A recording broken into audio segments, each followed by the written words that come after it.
Okay, well, it rides well. It's not the strongest bike that I've ever ridden, but it is a good bike. It's a foldable bike. It's not too heavy, and it's cadence sensing.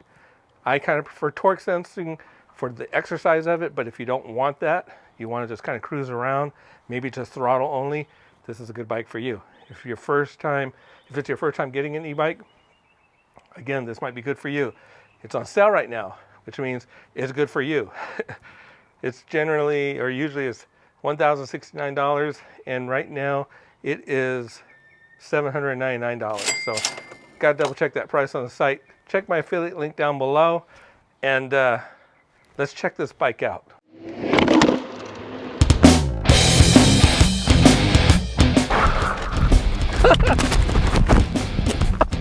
Oh, I knew it was gonna happen eventually.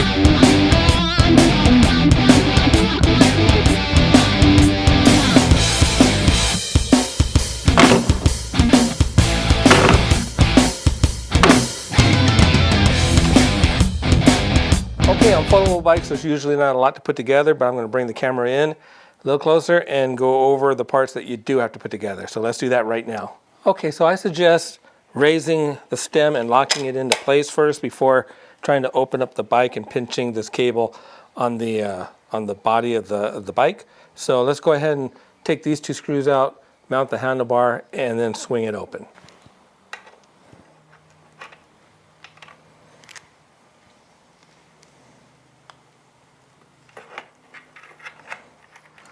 Okay, so you're going to want to tighten this down pretty good, but keep in mind, you're probably going to loosen it again later to adjust your handlebars just right after you get everything set up, and then tighten it down really good at the end. Once the handlebar is in place, you're going to want to take this cable here and plug it in together. Make sure you line up the pins and these arrows right here, and just squeeze it together. Okay, so when you want to open your bike up, come around, grab this handle, pull the bike forward, and then shut the latch. Raise your handlebar up, click that into place, make sure your kickstand's down. You probably are going to want to remove this little piece of plastic here. Just kind of twists and turns right off. Okay, for the pedals, you got your right that screws on clockwise, and you have your left that screws on counterclockwise. And I went and grabbed a 15mm wrench. That's what I'm going to use to put this on. So let's go ahead and get started. I'm going to do the right side, and then all you have to do is remember on the left side to go counterclockwise.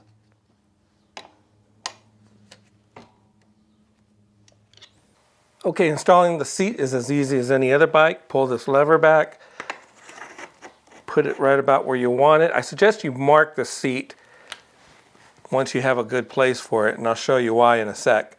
So to remove the battery, you can push this button on the seat to flip it up, which now you would think you'd be able to take the battery out, but actually this lever is still in the way. So you gotta loosen that, let this drop down, which is why I say mark the seat once you have it at a good place.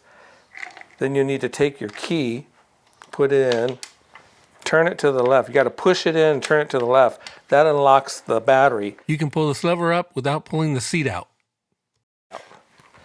And once you're ready to put it back in, you just reverse everything, slide it back in, push it down, make sure it's in all the way. Turn the key back to the right, so now the battery is locked in place.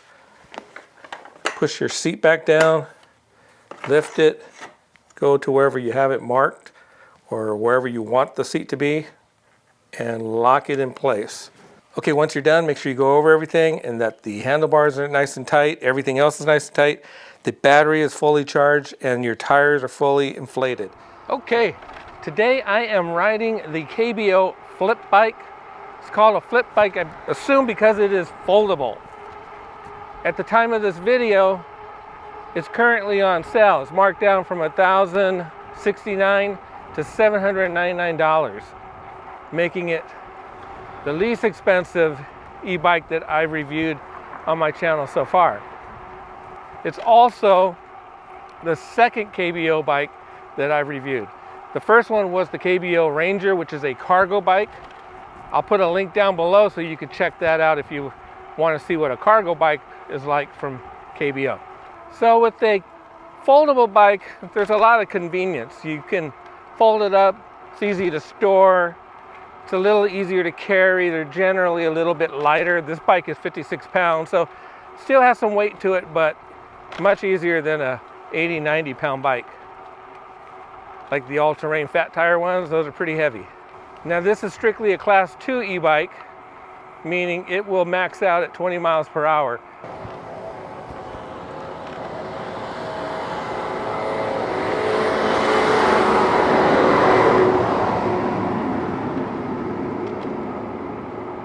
Well, that was nice. Had to get around that truck before any traffic came.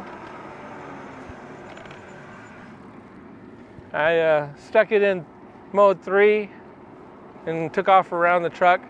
No problem getting to 20 miles per hour really quick. KBO says this bike can carry riders from 5'1" to 6'2". Sure it can. I think people a little bit on the shorter side of that scale might be a little more comfortable. Like for me, it's perfect. I'm 5'7", and this is a perfect size for me. I'm on a pretty decent incline right now. I don't know what degree this incline is, but it's making it up okay on mode 3, which is the highest power assist level I can use. It's not particularly going up as fast as it could, but it is making it up okay. So this will be a good bike, like a first time bike for somebody that's getting into e-bikes, especially since you can fold it up, put it away, and it's not too heavy, and generally it's really easy to use. Build yourself up, step up to a torque sensing bike a little later. This bike comes in 2 colors, white and black. So who is this bike for? I'd say anybody that's tight on budget, low on space, maybe has bad back, knees, hip, something that makes it a little bit hard to pedal.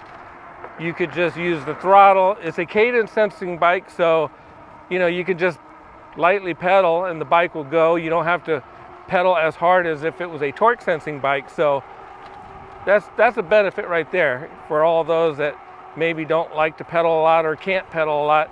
Go for a cadence sensing bike like this one. Yeah, I almost forgot to mention this bag. It's one of the accessories that comes, well, it doesn't come with the bike, you can buy it extra. It's pretty nice. You put your phone in it, you can put things underneath it in the compartment there underneath, like your keys or some tools, maybe a little water bottle. If you're not going to take too much stuff, it should all fit in there just fine. And you could put if you're using wired earbuds, you can feed the cable through a hole in the back of it. The KBO Flip e-bike comes with a 36-volt, 15.6 amp-hour battery with a range of up to 30 miles. Note, range will vary depending on how you ride and your weight. It has a 500-watt brushless rear hub motor that can reach a top speed of 20 miles per hour, a Shimano 7-speed geared derailleur for braking. It has front and rear mechanical brakes with 160mm rotors. The tires are 20 by 3-inch Chaoyang tires. It has a non-adjustable front fork for suspension. It has front and rear lights. However, the rear light has to be turned off and on through a button that's underneath the light. Included with the bike are front and rear fenders and a rear rack. The saddle flips up to make it easier to remove the battery. Here's a full shot of the handlebar and a close-up of the display, Shimano 7-speed shifter, and the half-twist throttle. If the KBO Flip bike checks off your boxes for everything that you want in an e-bike, please use my affiliate links down below. And I'll also put a link back to the KBO Ranger cargo bike for you. It doesn't cost you anything to use my affiliate links. Helps out the channel. Go grab yourself one, get out there and ride. and I'll see you on the next one.